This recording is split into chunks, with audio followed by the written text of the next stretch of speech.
And welcome to this episode of the Capitalized Life and Retirement Show. I'm your host, Matthew Johnson, president and owner of Johnson Wealth and Income Management, a retirement income source located in Clear Lake and Humboldt, Iowa, serving clients in northern Iowa and southern Minnesota. Well, how are you today? I hope you're doing well. Hope you're taking a little bit of time for yourself this weekend. And I just want to say welcome to today's program. If you're brand new to the Capitalized Life and Retirement Show, I want to welcome you. If you've been looking for some place that is down to earth, something that's practical, something that's going to help educate you on what it takes to successfully retire in today's society, in today's world, in today's economy, you've definitely come to the right place. Today, we're going to be discussing whether or not you are stealing from yourself. And if you are, well, shame on you. Stop stealing from yourself. Now, as you know, as a fiduciary, this is something that, from time to time, there's just certain appointments that I have that really go back to teaching a primary lesson. And if I have one of these appointments, it's something that always stimulates me wanting to share it with you. Because here's the thing. Most individuals today that are gearing up for retirement, or maybe they've just made it to retirement, they work with an advisor because they want to be able to avoid making the mistakes that are down the road. And not to sound condescending, but, from the standpoint of the advisor, we're looking a much further distance because this is something that we help people do every single day. Now, I want to just share this with you, that this is probably going to be an episode that creates a great deal of response. And if you want to sound off, if this is something that you agree with, something that you disagree with, if you have very strong opinions about the subject today that we're going to be discussing, which is really withdrawing from your own retirement for lump sum purchases, I encourage you, go to my website, Johnson, W-I-M, as in Wealth Income Management, and tell me what you think. Lay it on the line. Tell me, what are the experiences that you've seen? What are the experiences that potentially you have had with regards to withdrawing from your own personal retirement? So let's get started. Now, if this is something that I touch on occasionally within my book, The Capitalized Retirement, if you haven't gotten a copy of that, I encourage you to get it for yourself. But I want to share a story. This was a couple that had come in just the other day, and we're talking normal retirement age, 67 and 65.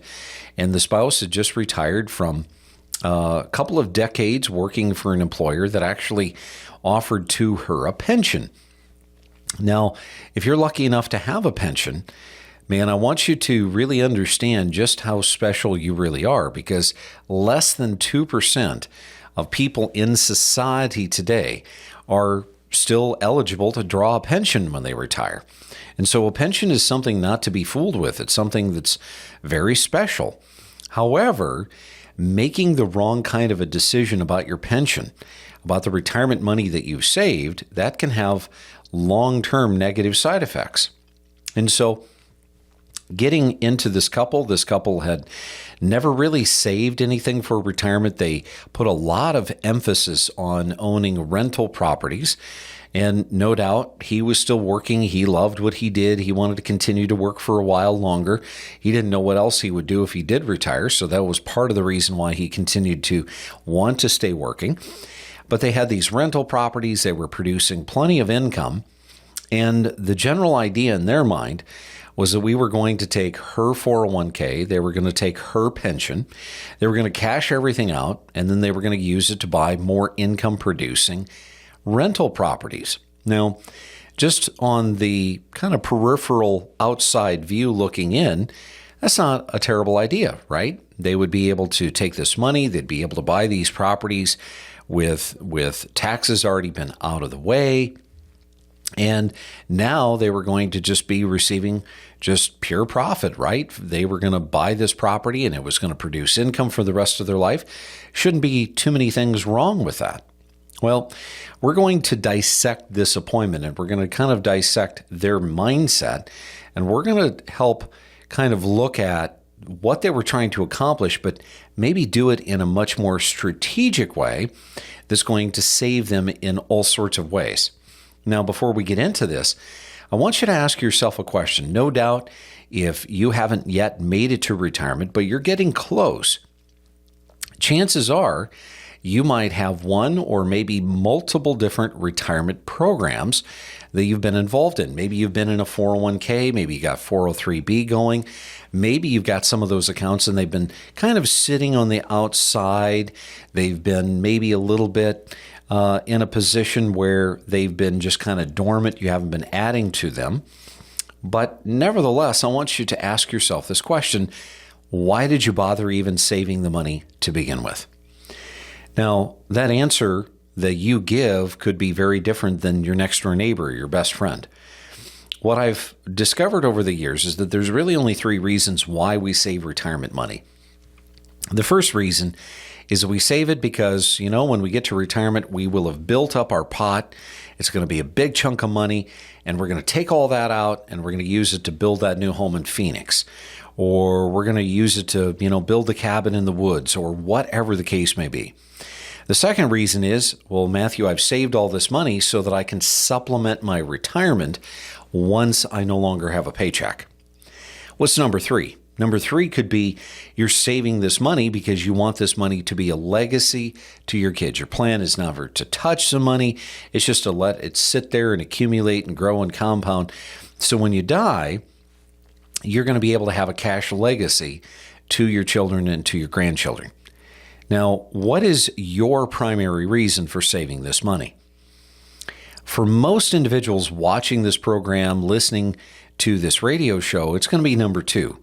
You save the money in the 401k, you save the money in the Roth, you save the money in the 403b, or whatever financial retirement savings account you had, primarily because you wanted to be able to replace that paycheck. You wanted to be able to supplement your Social Security. You wanted to be able to have more income in retirement to do the things that you want to do. That's the primary reason that people save money in those vehicles, okay? So let's say that that's your answer. Number two, you want to supplement your retirement income. That's the reason you save the money. Well, now I want to kind of change gears here, and I want to talk about debt versus credit. And I think that this is something that's so underrated. It's so under-discussed within the financial services world with clients. And that is this: we have to go back to the basics of defining the difference between credit versus debt. Now, if you've been a listener of this radio show for any length of time, you understand that to me, debt is when you don't have the means to be able to buy something. And so you're borrowing the money to buy that new car. You're borrowing the money to buy that brand new furniture. You're borrowing the money to do something or another with that money because you just simply don't have the means. Now, credit, on the other hand, is when you do have the means to be able to buy it, but yet you choose to use someone else's money in order to purchase that item. Now, what do you think is smarter, going into debt or using credit? Now, I would argue that many of us, especially when we were younger, or in our 20s or 30s, even our 40s, having debt is kind of a way of life. It doesn't necessarily mean that it's the right thing, but you know what? When you're raising a family, when you're just trying to keep food on the table, you're trying to keep the lights on, it's necessary oftentimes to be able to have a mortgage in order to be able to have that home. And you're in a position where you simply can't afford to, save up money in order to purchase a decent home. And today we know that's getting more and more difficult for the young people that are out there. When you look at the amount of expense it costs just to rent a decent place in America today, it's astounding. It blows a person's mind. But I digress.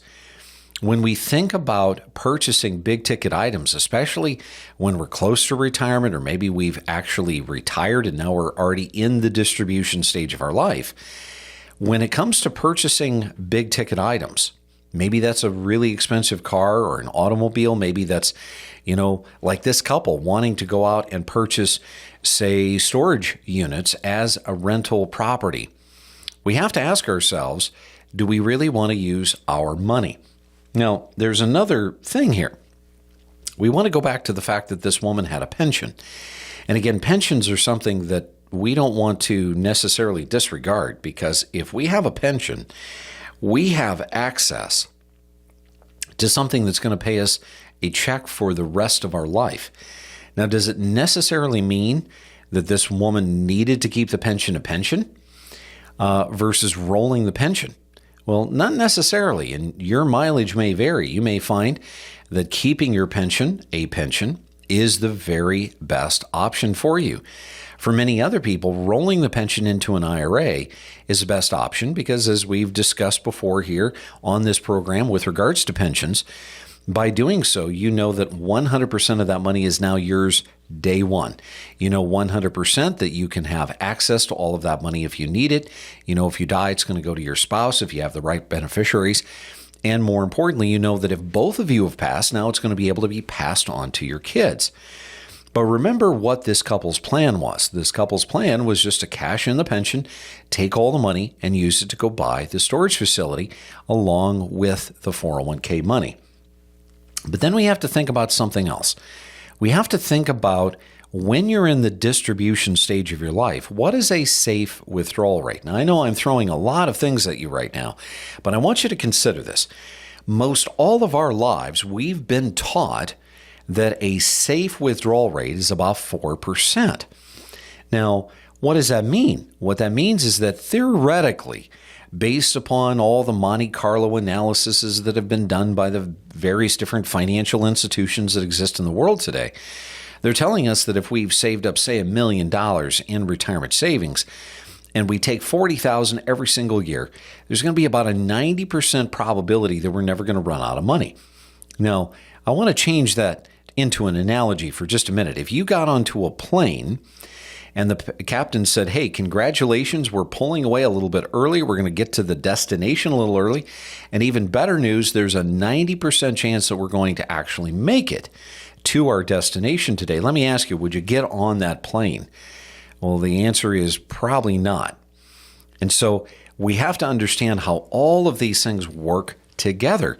We know that if we worked hard to save money in the 401k, specifically for the purpose of being able to supplement our retirement income down the road once we get to retirement, well, pulling money out lump sum is going to be a taxable event. We also know that it's going to be probably more than 4% that we're withdrawing in order to be able to do this financial project over here. And that means that we're going to be tapping into our principal. Now, we're coming up on the first break, but I don't want you to go anywhere, because we've got to make sense of all of this information that I'm sharing with you about this couple, as well as some of these ideas of debt versus credit and safe withdrawal rates. Stick with us. We're going to be right back. Don't go anywhere.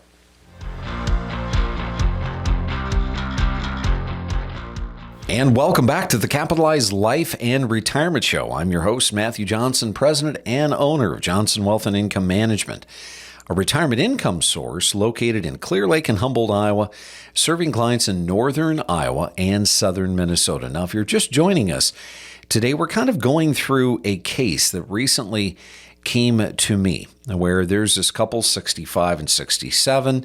The husband wants to continue to work. The wife is just retired. She's lucky enough to have a 401k. She's lucky enough to have a pension. And this couple really don't have a lot of experience in saving for retirement. They don't have any experience whatsoever in investing in conventional methodology of investing, like Roth IRAs and brokerage accounts and that sort of thing. And they have really created their bucket of wealth through that of owning rentals. And so with the impending retirement that this woman is actually coming into, their idea was simple. They know that rentals have made them money in the past. They know that rentals have created monthly income for them in the past. So why not take this pension? Why not take this 401k? And why not go ahead and just cash them in? Use that to buy another, say, storage unit and be able to make profit off from that. Isn't that the best of both worlds? Well, the reality is that as much as it sounded like the right thing to do, it was actually one of the most dangerous decisions that they could have ever made. And if you've ever had the experience where you have taken withdrawals from your retirement simply to buy a big ticket item, I want you to be careful to listen now. So let's discuss what this couple was about to embark upon. Number one, by cashing in the pension, they were never going to ever receive 100% of what was in that pension lump sum. You want to remember that when you take a pension lump sum, you're going to be mandatorily paying a 20% federal withholding. Now, we're lucky here in the state of Iowa that when we take a pension lump sum, we don't have to pay state tax. But let's say you live in the state of Nebraska or the state of Minnesota or the state of Missouri or Illinois. Whatever you pay to the feds, you're going to typically have to pay close to about 50% of what you paid to the feds to the state that you live in. So this could be anywhere from 20% to as much as 30% that's going to immediately be given to governments for taxation. So if this couple would have moved forward with the lump sum idea, not only would they have received 70 cents on every dollar from the pension, but they would have received 70 cents on the dollar from the 401k. Now, granted, they could have just ripped the Band-Aid off, paid the tax, and then went out and bought these storage units that they were anticipating buying. But then they asked me a very crucial question. What do you think about our idea? Well, number one, we know that the withdrawal rate that we've all been taught that is safe is 4%. Now, I hate to even say this, but today we know that that's kind of a little bit questionable because of the way that the market has behaved. We know that if we're investing in mutual funds, we're investing in growth stocks, in order to be able to accomplish a 4% withdrawal rate, there is a likelihood that at least at some point, and maybe multiple points throughout the remainder of our retirement, we're going to be stealing from the principal. Because you see, when you're investing for growth, when you're investing for the G, it's not very likely that you're going to be getting much in the way of dividends. And even financial advisors and brokers know this. They're hoping that there's going to be enough capital appreciation within the portfolio for you to be able to take what little dividend you're producing and then have you take the rest out of growth. But let me ask you, are you expecting growth every single year? For most up-and-coming retirees and most retirees, we already know that there's not a promise of growth every single year. And so what essentially happens is when we're taking 4% or 5%, and we don't have the dividends to be able to sustain that kind of a withdrawal rate every single year, we're tapping into principal. Now, is it okay to tap into your principal? Well, I believe that it is, but not at the age of 60, not at the age of 65 or even 70. Maybe once you get closer to your mid-70s, now you can feel a little bit more comfortable about spending your principal because you know you may not likely live and run out of money before you pass away. You're in a position where you will probably be able to outlive, your money will outlive you instead of the other way around. But let's go back to the implication that this couple was really facing. This couple's plan was to cannibalize 100% of the principal to go buy another income-producing asset class. This was going to lead to higher taxes. This was also going to put them into a position where they would have no tax deductibility. It was also going to put them into a position where they were going to have to wait several years in receiving rental income to be able to pay off the taxes that they have already paid right out of the gate, cashing in the 401k and the pension. And not only that, but were they going to be absolutely guaranteed to get rental income? And that's the thing. When you are a landlord, when you have things like condos and apartment complexes and rental homes and storage units, you know that there is probably some degree of a consistency of having occupancy within those various different business models. And the reality is that although we might be able to say that, well, we're going to have a pretty consistent income, well, we also have the facts to indicate that that's not always the case. When we watched what happened with COVID-19 and the shutdown, and we watched how it changed the demographics and how it changed the business models of those that were renting, where individual landlords were losing tenants because people had to move. People couldn't afford it without the job. We know that in the same way that the market moves up and down, we know that rental property moves up and down as well. And so we go back to this idea of credit versus debt. So I asked this couple, how much are the facility, the storage units that you want to buy? Well, about $500,000. Okay. And how much do you have between the pension and the 401k? Well, about the same. And so what we identified is that, number one, right out of the gate, they were going to end up only having 70% of the purchase price covered because they were going to have to, the mandatory withholding that they were going to have to pay that we spoke of earlier. Not only that, will they have access to that 401k money down the road if they need it? And the answer would be no. Are they going to have any income which is guaranteed to them that the pension could provide down the road? And the answer is no. So going back to credit versus debt, do they have the money today to be able to buy it? And the answer is, of course they do. So this idea was, what if instead of taking and cannibalizing all of the principal, having a very, very painful tax experience as a result of cashing in the 401k and the pension, what if instead you decided to invest that money that you've saved in order to supplement your retirement income for the purpose of creating income?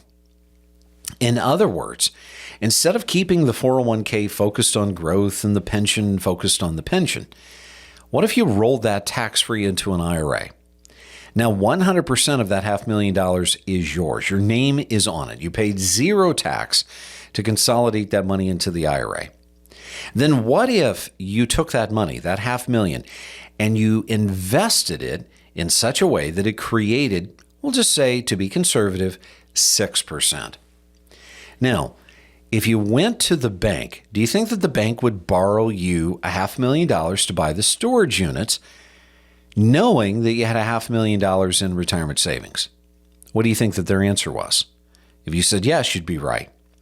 Now, we all know that we live in a heightened income tax bracket world. We also know that we live in a heightened interest rate world right now. And so interest rates being what they are, if they borrowed the money, how much would they be able to get that commercial loan for? Well, my hunch was probably in the 7.5% to 8% range. We'll just say 8 for simple math. Now, according to this fella, he was going to be able to get profits of around 17% as a return on his investment every year from the rent that he would be able to make from this storage facility. Okay? Now, you just keep that in mind. Now, let's say that he moves this money from the pension, the 401k, into a portfolio. He's producing 6%, and he's paying 8% to the bank. What that means is he's going to have to come up with 2% of the money in order to be able to cover that mortgage. But let me ask you, don't you think that the 6% on his $500,000, on that $500,000 being $30,000 a year in interest and dividends, don't you think that the $30,000 a year would be sufficient to be able to cover the bank note every single month? And the answer was yes. Now, how much tax implication did that couple sustain if they did things that way? They rolled the money, the pension, the 401k, into the IRA tax-free. How much tax did they have to pay? Well, the answer was zero, nothing, nada. And you see, the point here is this. You've worked hard to save all of this money so that you could supplement your retirement. And you see, if you end up spending your principal too soon, the principal is now gone. You have no leverage. But if you can save the principal, you can get the principal to be able to produce for you a proper amount of interest and dividends, 5%, 6%, or maybe even more. And do it safely. Do it with consistency. Do it so that it's a steady production of income. And you're not having to rely upon growth of the stock market. You're just investing very purposefully in interest and dividends. And you go back to this principle of debt versus credit. Now you understand how you can leverage your money. And not only that, but remember that this couple, if they borrowed the money to buy the storage unit, they would then be able to deduct the interest off from their income tax for the amount of interest that they're paying the bank. So my request to you, my edification, is that you would stop stealing from yourself to buy big ticket purchases. Invest your money properly so it can create income for you, so that if you want to buy more things like rental homes and apartment complexes, you get the money that you've worked so hard to save, that working capital, actually working for you as a silent partner to be able to make purchasing, income producing things like that more easy, more sustainable. I'm Matthew Johnson. Thank you so much for listening. And remember, it's up to you to make today a great day.